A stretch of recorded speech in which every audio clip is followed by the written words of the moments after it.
రక్తం శరీరానికి ఎంత అవసరమో అదృష్టం జీవితానికి అంత అవసరమని అందరికీ తెలుసు కూడా. లక్షలు కోట్లు విద్య, ఉద్యోగం, విలాసాలు, కార్లు, మేడల మీద ఖర్చు పెడతారు.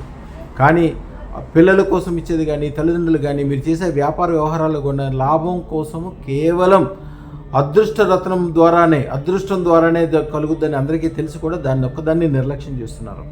ఎవరైతే తెలియని వారు ఉంటారో, ఎవరైతే ఊర్లో గొప్పవాళ్ళు అవుతారో, ఎవరికంటే 100 మందికి భోజనం పెట్టగలుగుతారో, 1000 మందిలో గొప్పవాళ్ళుగా బతుకుతారో అందరూ కూడా అదృష్టరత్నాన్ని నమ్ముతారు, అదృష్టరత్నం పెట్టుకుంటారు. ఇదంతా ఎందుకు? దేవతలకే దేవుడైన విష్ణుమూర్తి కూడా కౌస్తుభమణి లేదే ఎక్కడా కనిపించడు. మనం ఎప్పుడు కూడా వినాయకుడి పూజ, శమంతకమణి లేనిదే ఆ వినాయకుడి పూజే ఉండదు. అదృష్టరత్నం లేని జీవితము చుక్కాని లేని నావ లాంటిది, డ్రైవింగ్ వీల్ లేని కారు లాంటిది.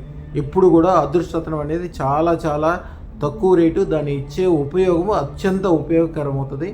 మీరిచ్చే కార్లు, మేడలు అన్నీ అందరికీ నిలబడతాయో లేదో తెలియదు, కానీ అదృష్టరత్నం ఉన్న చోట వాళ్ళు కూడా గ్యారంటీగా సంపాదించుకుంటారు, ఆనందంగా, ఆహ్లాదంగా, ఐశ్వర్యవంతంగా ఉంటారనే ఒక గ్యారంటీ ఉంటుంది.